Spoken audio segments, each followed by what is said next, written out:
I'm Joanne Sanchez. We welcome you again to this week's edition of Your Active Life, your orthopedic educational community program.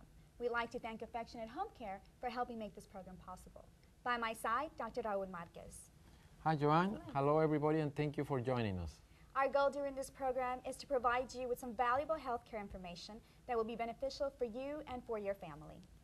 On today's program, we will be discussing some of the most common causes of back and neck pain. We will also discuss treatment options and prevention. Back and neck injuries vary from simple muscle spasms to traumatic injuries that may completely change your lifestyle.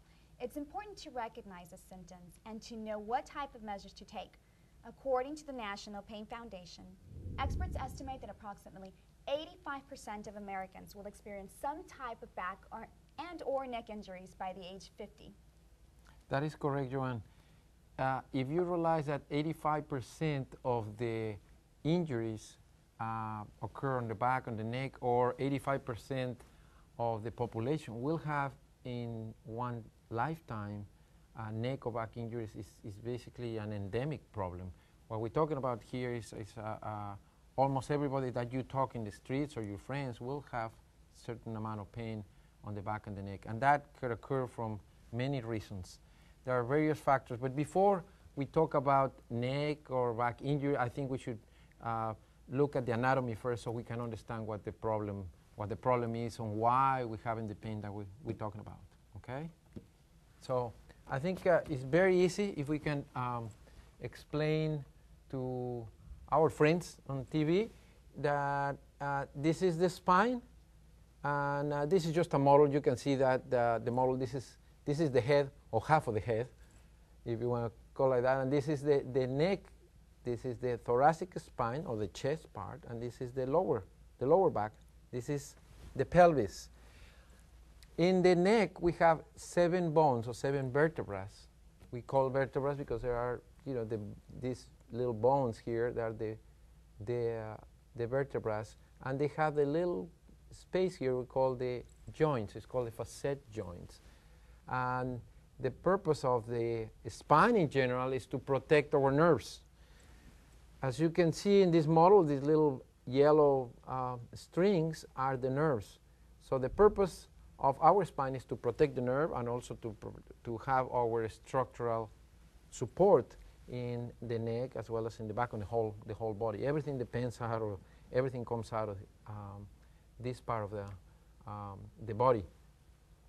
Again, the neck here, as you can see, rotates, that it moves back and forth. And the funny part of the anatomy on the neck is that only the first 2 vertebrae, they rotate. The rest, they just go back and forth. So when we turn our neck, basically everything is based on the first 2 vertebrae.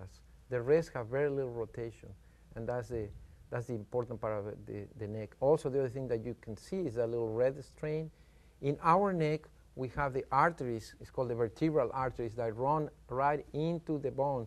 That's why when we have neck pain, we might have headaches. A lot of people complain, doctor, what's wrong with my, I have neck pain since I have the accident, and that has been aggravated by having headaches or migraine type of headaches. That's one of the reasons, because this part gets inflamed and also can give you the headaches, the pain on the back of your neck.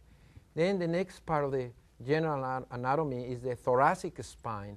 These bones, as you can see, they start getting a little longer, and that allows for the ribs to articulate here, and that's what we call the thoracic spine. And these vertebrae, they move very little. The only thing they do is they just move back and forth very, very, very little, because the function of these ones is to basically support the chest cavity. Then we go to the low back, which is what everybody is, that's what the bulk of the injuries occur. And these ones are basically 5 vertebrae, and we identify them by letters. It's funny because this is a cervical spine, so we say C1, C2, C3. This is the thoracic spine, so we call them T1, T2, T3, etc. So we have 7 on the neck, 12 on the thorax, and 5 on the lumbar spine. The lumbar spine, again, is, you can see that the vertebrae are quite big, and this space that you see on the camera is called the disc. The disc is a cushion. It's a cushion that allows for mobility, for shock absorbing on the spine, and the spine ends in the pelvis. That's why most of the people think that they have a hip pain when they really have a back pain. So this is just a general anatomy of the whole entire neck and back, and I hope you can understand the anatomy, because if we know the basic anatomy, we'll understand why we're having these problems and what part of the body will be able to really pinpoint. Dr. Marquez, more specifically, what are some of the common causes of back injuries or neck injuries too? Yeah, it's a very general question, but just to divide it in general, or like I told you before, our back has multiple bones here. The most common injury is a sprain or a strain. Sprain and strain. Yeah. Sprain and strain sound very similar. What is the difference between? Well, basically, a sprain is an injury to the ligaments of the spine, and a strain is a damage to or injury to the muscles that that are around the neck or the back. Dr. Marquez, what would be some of the symptoms of the sprains or strains?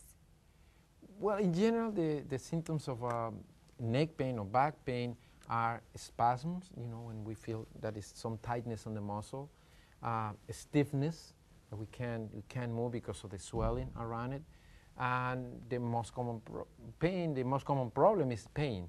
Pain localized on the neck and the back, and sometimes can go to the legs and the arms. But we will discuss that in a few minutes. But those are the three main symptoms: spasms, stiffness, and pain. How do you treat these type of injuries? Well, really depends on the problem. That's what we need to find out, where the pain comes from. If it comes from the ligaments, if it comes from the bone, or it's just we have a herniated disc, that we will talk about a little bit about what herniated disc is. Knowing the cause is very important, because one of the problems we have in the office, or in general, our patients think that, well, if I have back pain, I have the same treatment as everybody. But I think the key here is to identify where the pain comes from. So we'll identify, what kind of what is the cause of the pain, and then we'll give the treatment. But in general, it's swelling. So the first thing we do, we give anti-inflammatory medication, sometimes massage therapy. It would be, some of the treatment. But again, number one is to identify where the pain comes from.